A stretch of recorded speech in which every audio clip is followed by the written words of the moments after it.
I want to talk to you a little bit about your book that you've got out now and some comments you made this week.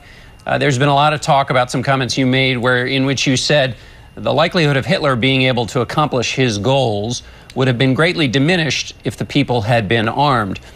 I want to talk about the context of that statement. In your book, there's a passage in which you say confiscating the guns of American citizens would violate the Constitution, as well as rendering the citizenry vulnerable to criminals and tyrants. So I want to ask you, who wants to confiscate all the guns of the American citizens?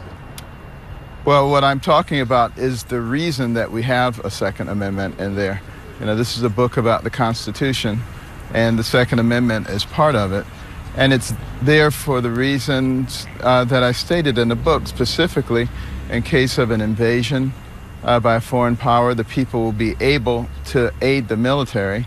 And also, if we have a time when we have the wrong people in office and they want to dominate the people will be able to defend themselves. As Daniel Webster eloquently said, the people of America will never suffer under tyranny because they are armed. In the book, it suggests, though, that there is, and I just want to make sure I read this right, when you talk about confiscating the guns of American citizens, do you think that's a present threat, the notion that guns would be confiscated from American citizens? No, it is something, many of the things that are in the Constitution are to help to prevent horrible things from happening.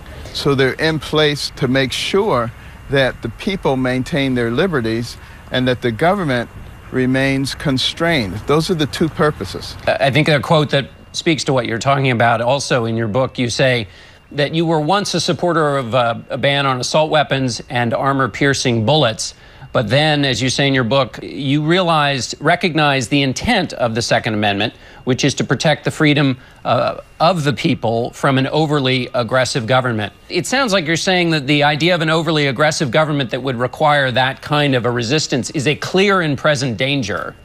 Do you see it that way? I didn't say that it was going on right now. I think the implication is quite clear that it is something that can happen.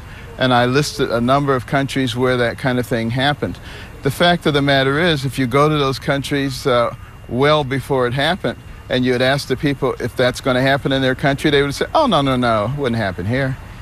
Yeah, that's what interests me, because so many people are distrustful of the government. They're angry at the government, and you've mentioned some countries, but this is also the context in which you said the people in Germany didn't speak up when Nazism was on the rise.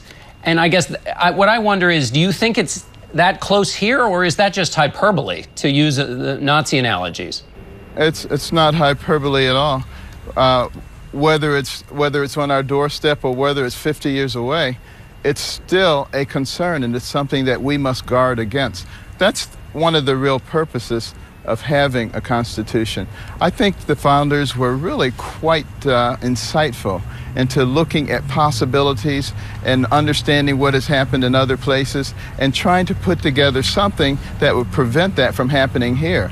You know, there are a lot of people in the media who will take anything you say and try to make it into hyperbole and try to make it into controversy. But the fact of the matter is, when you talk to average American citizens, they know exactly what I'm talking about. But the extermination of an entire race, which was the Nazi goal, that's a pretty big thing to compare our current situation to. I guess that's what has people a little confused. You do not want to get there.